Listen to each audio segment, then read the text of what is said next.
जय श्री राम, हर हर महादेव। आप सभी का हमारे एएम तिलक में बहुत बहुत स्वागत, बहुत बहुत अभिनंदन है।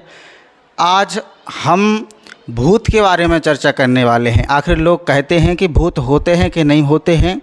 हम जिसमें श्री अखिलेश त्रिपाठी जी और साथ में गंगाराम दादा जी, इनके अलग अलग मत हैं, तो इनके आज हम मत लेंगे और भूत के बारे में चर्चा करने वाले हैं। तो आइए वीडियो को शुरू करते हैं। अभी तक अगर आपने हमारे इस चैनल को सब्सक्राइब नहीं किया है तो सब्सक्राइब कर लें और बेल आइकन को अवश्य प्रेस कर दें ताकि हर वीडियो का अपडेट आप तक पहुंचता रहे।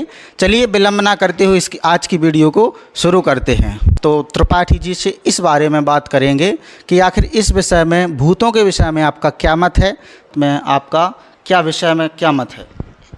शास्त्री जी, ऐसा है, हमारी मान्यता के अनुसार यदि हम शास्त्र सम्मत दृष्टि से देखें तो गोस्वामी तुलसीदास जी ने भी भूतों का वर्णन किया है। जैसे हनुमान चालीसा आप पढ़ेंगे तो भूत पिशाच निकट नहीं आवे, महावीर जब नाम सुनावे। लेकिन भूत होते हैं या नहीं होते हैं, इस पर अनेक मत हैं। ग्रामीण अंचल में जब आप जाएंगे तो आपको अनेक जो बुजुर्ग लोग होंगे वो बताएंगे, साहब एक भूत हमको वहाँ मिला था, अमुक जगह अमुक भूत मिला था, हमको ऐसे भूत मिला था, हमको ऐसे भूत मिला था। प्राचीन भारत की सभ्यता में जब हम जाएंगे तो ज़्यादातर ग्रामीण स्तर पर लोगों का निवास था, गांव में लोगों का निवास था। विद्युत व्यवस्थाएं नहीं थी, कच्चे रास्ते थे। कभी कभी होता क्या है कि रस्सी में सर्प की भ्रांति हो जाती है। रज्जोर यथा हे भ्रमा, जैसे रस्सी पड़ी हुई है अंधेरे में हमने उसको सर्प मान लिया, जैसे ही लाइट का प्रकाश हमने उसके ऊपर जलाया हमारा भ्रम दूर हो गया। ये रस्सी नहीं, रस्सी है, सर्प नहीं है। इसी प्रकार से पहले लाइटें हुआ नहीं करती थी। हमारे गांव की भाषा में, अगर बुंदेलखंड की भाषा आप समझेंगे तो खेतों में बिजूके बना दिए जाते थे ताकि कोई जानवर ये समझे कि कोई मनुष्य खड़ा है और उसको देख करके पशु लौट जाते थे। ऐसी कई घटनाएं हमारे सामने आई हैं कि जिन लोगों ने उसको देखा, अंधेरा था और वो सफ़ेद चुनरी, कोई भी कलर का कपड़ा आप उड़ा दीजिए 10-20 दिन के बाद में उसका कलर उड़ जाएगा, वो सफ़ेद दिखाई देने लगेगा। उस झाड़ी पर कपड़ा पड़ा हुआ है और उस कपड़े को देख करके लोगों ने भूत को मान लिया कि इसमें भूत बैठा हुआ है। डर के मारे उनको बुखार आ गया। सवेरे कहा कहाँ भूत था, जब उनको जा कर के दिखाया तो ये तो झाड़ी है, इसके ऊपर ये सफ़ेद साड़ी पड़ी हुई है, तो भूत कहाँ है। अच्छा, अब हम इस विषय पर आएँ कि भूत होता है या कि नहीं होता है।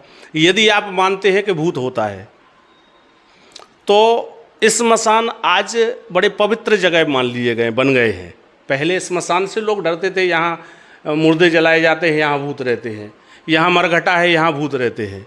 आज ऐसा नहीं है। स्मशान में बढ़िया शिवालय बने हुए हैं। यदि भूत स्मशान में होता या भूत होता तो स्मशान में आपने देखा कि लगभग 2-2, 3-3 साधु, कहीं अकेला साधु पड़ा हुआ है। तो मेरी समझ से ये भ्रांतियाँ गलत हैं। ना कभी अच्छा, यदि भूत होता है तो भूत से ऊपर भूत भावन भी तो बैठे हुए हैं। तो भूत को आपने याद कर लिया, आपके मन में भूत चिपक गया, इसलिए आप उससे डरने लगे हैं। आज भूत से डरने की ज़रूरत नहीं है, भगवान से डरने की ज़रूरत है। लोग भगवान से तो डरते नहीं हैं, भूत से डरना उन्होंने प्रारंभ कर दिया। तो मेरी मान्यता के अनुसार ठीक है, यदि आप भूत को मानते हैं तो भगवान को भी मान करके चलिए, तो भूत बाधा आपको नहीं सताएगी। धन्यवाद। कि भगवान को जैसे लोग मानते हैं तो भगवान शंकर के भी तो गण भूत ही तो हैं। तो फिर जब भगवान को मानते हैं तो भूतों को भी तो मानना चाहिए। आपने बहुत अच्छा प्रश्न किया, लेकिन इसका जवाब मैं अगर अपने संक्षेप में देना चाहूँ तो आप मेरी जगह पंडित शशि शेखर जी महाराज का शिव विवाह सुने। उन्होंने बताया कि भूत कौन है। भूत जो हैं, शंकर जी की बारात में जो भूत थे वो कोई प्रेत आत्माएं नहीं थी। जैसे हमने राक्षस जिनको माना है, उनके सींग निकले हुए जो टीवी सीरियल पर हम देखते हैं, वो राक्षस नहीं है। राक्षसी प्रवृत्ति को राक्षस कहा गया है। इसी प्रकार से उन्होंने अपने प्रवचन में बताया है कि भूत कौन है। जिन्होंने मौन धारण कर लिया वो मौनी बाबा हो गए, जिन्होंने अनेक ग्रंथों की वाणी बोल दी वो व्यास हो गए। तो इसी प्रकार से जो शंकर जी के साथ में जो भूत थे वो कोई जनरली भूत नहीं मानिए आप उनको, वो बड़े बड़े देव महापुरुष थे। उन्होंने अपने एक स्वरूप दिखाने के लिए, ताकि माता मैना ये मान बैठे कि अरे ये तो विदूषक हैं, इनके साथ हम अपनी कन्या का विवाह कैसे करें। और जब उन्हीं शंकर जी ने अपना स्वरूप दिखाया तो वो बाराती कहाँ गए? फिर वो बाराती सब देवता बन गए वहाँ।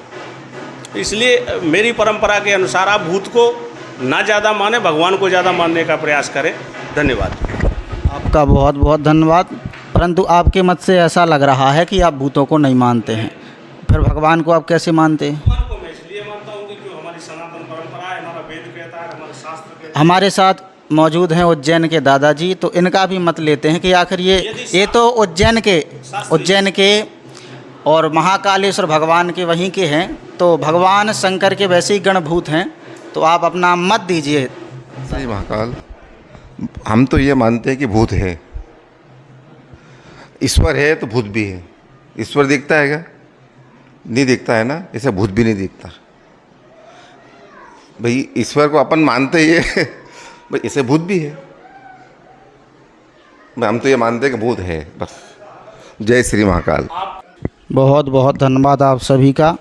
और आप हमारे इस चैनल पर ऐसे छोटे छोटे ओपिनियन आपको प्राप्त होते रहते हैं। बड़े बड़े चैनलों पे आपने देखा होगा कि बड़े बड़े जो एक्ट्रेस वगैरह होते हैं उनके ओपिनियन लिए जाते हैं, लेकिन हमारे एएम तिलक पर एक आम आदमी के ओपिनियन आपके समक्ष रखे जाएंगे। तो इस चैनल को अवश्य सब्सक्राइब कर लें और ऐसे ही वीडियो देखने के लिए नोटिफिकेशन बेल को भी प्रेस कर दें ताकि हर वीडियो का अपडेट आप तक पहुंचता रहे। जय श्री कृष्णा, जय श्री राम।